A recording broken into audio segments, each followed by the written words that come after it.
Hola a todos, ¿cómo están? Espero que estén bien. Los animo a continuar con la lectura de la Biblia en un año. Recordemos que estamos leyendo la Nueva Biblia de las Américas. Me corresponde acá en Génesis 41 hoy día y Mateo ca- sí, 14. 14. Entonces vamos a ir solamente un capítulo de Génesis, pero parece que es más largo esta vez.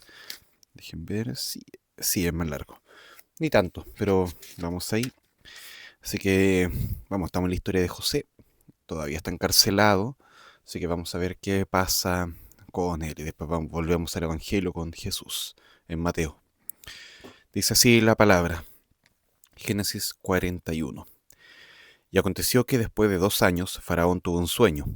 Soñó que estaba de pie junto al Nilo, y de pronto del Nilo subieron 7 vacas de hermoso aspecto y gordas, y pasían en el carrizal. Entonces otras 7 vacas de mal aspecto y flacas subieron del Nilo detrás de ellas, y se pasaron junto a las otras vacas a la orilla del Nilo.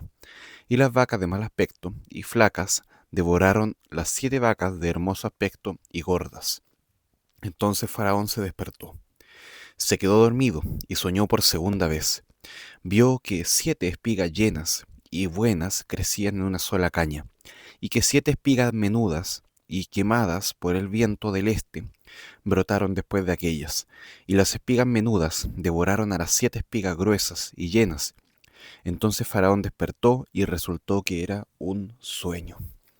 Y por la mañana su espíritu estaba turbado, y mandó llamar a todos los magos y a todos los sabios de Egipto. Faraón les contó sus sueños, pero no hubo quien se los pudiera interpretar a Faraón. Entonces el jefe de los coperos habló a Faraón: quisiera hablar hoy de mis faltas. Cuando Faraón se enojó con sus siervos y puso bajo custodia en la casa del capitán de la guardia a mí y al jefe de los panaderos, él y yo tuvimos un sueño en una misma noche. Cada uno de nosotros soñó según la interpretación de su propio sueño. Y estaba allí con nosotros un joven hebreo, un siervo del capitán de la guardia. Y se lo contamos, y él nos interpretó los sueños. A cada uno interpretó su sueño. Tal como nos lo había interpretado, así sucedió. A mí me restableció Faraón en mi puesto, pero al otro lo ahorcó. Entonces Faraón mandó llamar a José, y lo sacaron a prisa del calabozo. Después de afeitarse y cambiarse sus vestidos, vino Faraón, y Faraón dijo a José: he tenido un sueño, y no hay quien lo interprete, pero he oído decir de ti que oyes un sueño y lo puedes interpretar. No está en mí, respondió José a Faraón. Dios dará a Faraón una respuesta favorable. Entonces Faraón dijo a José: en mi sueño yo estaba de pie a la orilla del Nilo, y vi 7 vacas gordas de hermoso aspecto que salieron del Nilo. Pasían en el carrizal, pero sucedió que otras 7 vacas subieron detrás de ella, pobres, de muy mal aspecto y flacas, de tal fealdad que yo nunca había visto en toda la tierra de Egipto. Y las vacas flacas y feas se comieron las primeras 7 vacas gordas, pero cuando las habían devorado, no se podían notar que las hubieran devorado, pues su aspecto era tan feo como al principio. Entonces me desperté.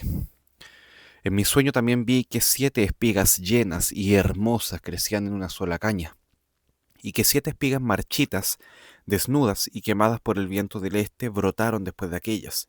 Las espigas brotaron, las espigas menudas devoraron a las 7 espigas hermosas. Se lo conté a los magos, pero no hubo quien me lo pudiese explicar. Entonces Faraón dijo a José: los dos sueños de Faraón son uno. Dios ha anunciado a Faraón lo que él va a hacer. Y las 7 espigas menudas son 7 años. Los dos sueños son uno. Y las 7 vacas flacas y feas que subieron detrás de ellas son 7 años. Y las 7 espigas quemadas por el viento del este serán 7 años de hambre. Esto es lo que he dicho a Faraón. Dios ha mostrado a Faraón lo que ha de hacer. Van a venir 7 años de gran abundancia en toda la tierra de Egipto. Y después de ellos vendrán 7 años de hambre. Será olvidada toda la abundancia de la tierra de Egipto, y el hambre asolará a la tierra. No se conocerá la abundancia en la tierra a causa del hambre que vendrá, que será muy severa.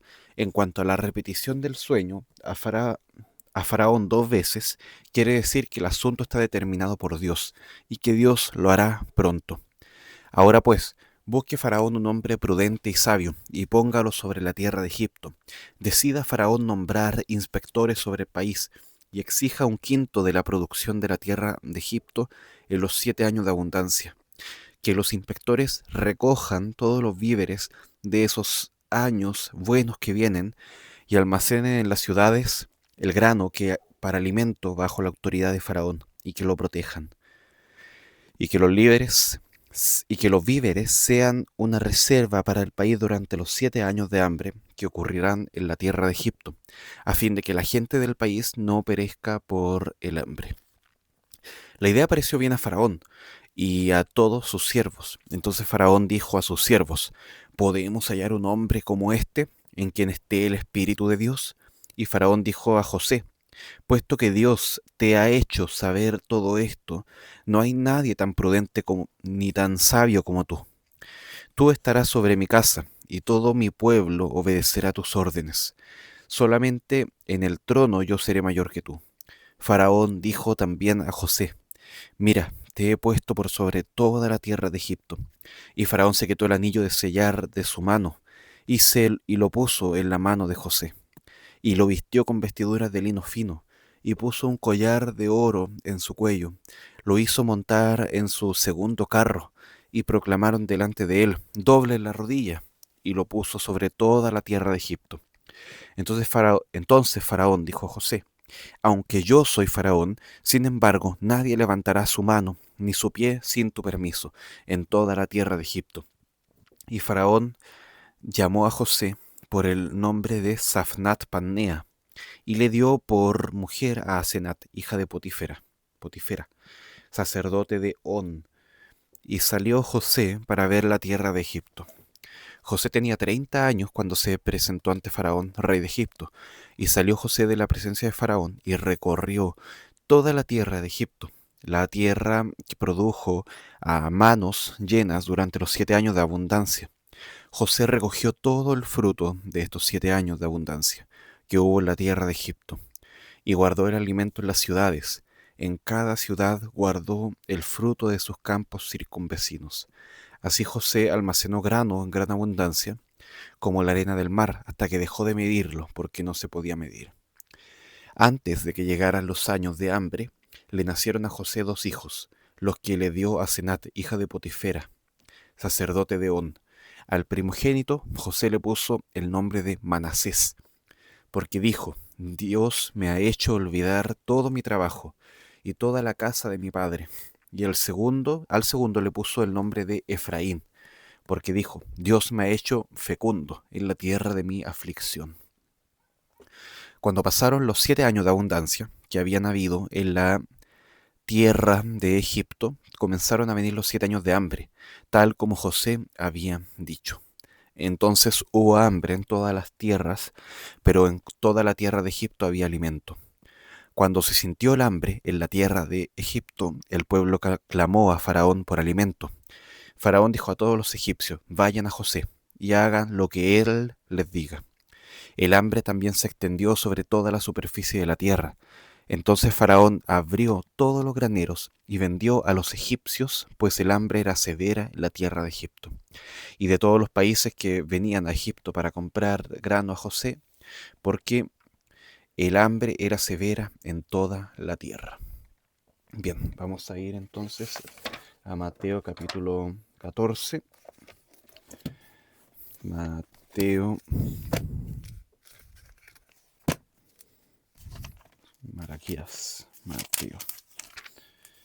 capítulo 14. Bien, dice así: por aquel tiempo, Herodes, el tetrarca, oyó la fama de Jesús y dijo a sus siervos: este es Juan el Bautista. Él ha resucitado de entre los muertos, y por eso es que poderes milagrosos actúan en él. Porque antes Herodes había prendido a José y lo había atado y puesto en la cárcel por causa de Herodías, mujer de su hermano Felipe, porque Juan le decía: no te es lícito tenerla. Y aunque Herodes tenía quería matarlo, tenía miedo al pueblo, porque consideraba a Juan como un profeta. Pero cuando llegó el cumpleaños de Herodes, la hija de Herodías danzó ante ellos y agradó a Herodes, por lo cual le prometió con juramento darle lo que ella pidiera. Ella, instigada por su madre, dijo: Dame aquí, en una bandeja, la cabeza de Juan el Bautista. Y aunque el rey se entristeció a causa de sus juramentos y de sus invitados, ordenó que se la dieran y mandó decapitar a Juan en la cárcel. Trajeron su cabeza en una bandeja y se la dieron a la muchacha, y ella se la llevó a su madre. Los discípulos de Juan llegaron y recogieron el cuerpo y lo sepultaron, y fueron y se lo comunicaron a Jesús. Al oír esto, Jesús se fue de allí en una barca, solo, a un lugar desierto, y cuando las multitudes lo supieron, lo siguieron a pie desde las ciudades. Cuando Jesús desembarcó, vio una gran multitud, y tuvo compasión de ellos, y sanó a sus enfermos. Al atardecer se acercaron a los discípulos, se acercaron los discípulos, diciendo: El lugar está desierto, y la hora ya es avanzada. Despide, pues, a las multitudes para que vayan a las aldeas y se compren alimento. Pero Jesús les dijo: No hay necesidad de que se vayan, denle ustedes de comer. Entonces ellos dijeron: No tenemos aquí más que 5 panes y 2 peces. Tráiganlo acá los panes y los peces, les dijo. Y ordenando a la muchedumbre que se sentara sobre la hierba, Jesús tomó los 5 panes y los 2 peces, y levantando los ojos al cielo, bendijo los alimentos. Después partió los panes y se los dio a los discípulos, y los discípulos a la multitud. Todos comieron y se saciaron, y recogieron lo que sobró de los pedazos, 12 cestas llenas. Y los que comieron fueron unos 5.000 hombres, sin contar las mujeres y los niños. Enseguida Jesús hizo que los discípulos subieran a la barca, y fueron delante de él a la otra orilla, mientras él despedía a la multitud. Después de despedir a la multitud, subió al monte a solas a orar. Y al anochecer estaba allí solo, pero la barca ya estaba muy lejos de tierra, y era azotada por las olas, porque el viento era contrario. A la cuarta vigilia de la noche, 3 a 6 a.m., Jesús vino a ellos andando sobre el mar. Y los discípulos, al ver a Jesús andar sobre el mar, se turbaron y decían: Es un fantasma, y de miedo se pusieron a gritar. Pero enseguida Jesús les dijo: Tengan ánimo, soy yo, no teman. Y Pedro le respondió: Señor, si eres tú, mándame que vaya a ti sobre las aguas. Ven, le dijo Jesús. Y respondiendo Pedro de la barca, caminó sobre las aguas y fue hacia Jesús. Pero viendo la fuerza del viento tuvo miedo y empezó a hundirse y gritó: Señor, sálvame. Al instante Jesús, extendiendo la mano, lo sostuvo y le dijo: Hombre de poca fe, ¿por qué dudaste? Cuando ellos subieron a la barca, el viento se calmó. Entonces los que estaban en la barca lo adoraron diciendo: En verdad eres hijo de Dios. Terminada la travesía, bajaron a tierra, a Ginesaret. Y cuando los hombres de aquel lugar reconocieron a Jesús, enviaron a decirlo por toda aquella región de alrededor, y le trajeron todo lo que tenía, todo, y le trajeron todos los que tenían algún mal, y le rogaban que les dejara tocar siquiera el borde de su manto, y todos los que lo tocaban quedaban curados. Bien, vemos ya a José frente a Faraón, interpretando estos sueños. Vemos cómo esto puede ser algo que va a marcar un antes y un después en su vida, y que después se va a ver, va a ser utilizado por Dios para eh, que su pueblo no perezca. Es todo dentro de la soberanía de Dios. Y por supuesto Jesús en su ministerio, a pesar de estas malas noticias, recuerda la cabeza de este otro, el, ¿cuál era?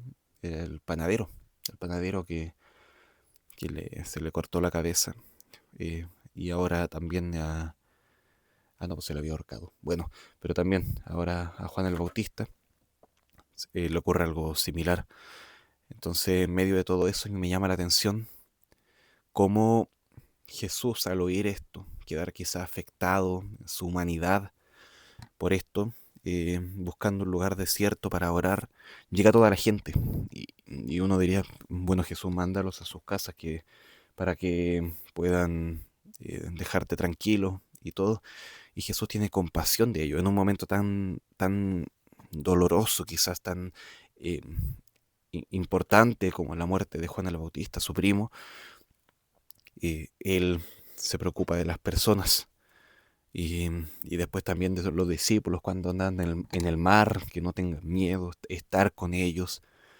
A veces uno, por ser distraído un poco de lo que tiene eh, calendarizado para el día de hoy, eh, se, se enoja. En cambio, Jesús ahí no es que esté perdiendo el tiempo, no es que sean cosas que salen de su control, sino que Él usa todo esto para la gloria de Dios y vaya de qué manera. Bueno, entonces José también usa lo que el Señor le ha dado, este poder para interpretar sueños, para cuidar a este pueblo que de hecho no es el suyo. Él es de Israel, pero ahora se preocupa de Egipto y tiene amor por estas personas, parece también, que no perezcan, que no sean consumidos estos 7 años. Y bueno, finalmente Dios también va a usar eso para su gloria. Busquemos hacer todo para la gloria del Señor, busquemos hacer todo con diligencia, con compasión, con amor, a pesar de que no lo merezcan. José había estado preso y ahora es liberado. Entonces uno diría que qué merecen estas personas, qué odio podría haber tenido José contra ellos, pero no, no es así. José, o sea Jesús también, ve al hombre, ve su corazón, ve el pecado, ve la maldad en cada uno de ellos, el egoísmo quizás, y aún así tiene compasión de las personas. Hay mucho ahí que podemos seguir aprendiendo. Bueno, oramos. Gracias Padre, gracias Señor por cada uno de estos días que nos has dado con tu palabra. Y rogamos, Padre Santo, que podamos persistir en ella, que podamos continuar leyéndola, Señor. Aliméntanos con ella cada día. Te damos gracias, Señor, por todo lo que nos permites conocer de ti ya y queremos conocer más todavía, Padre. Lo rogamos todo en el nombre de Jesús. Amén. Que el Señor les bendiga.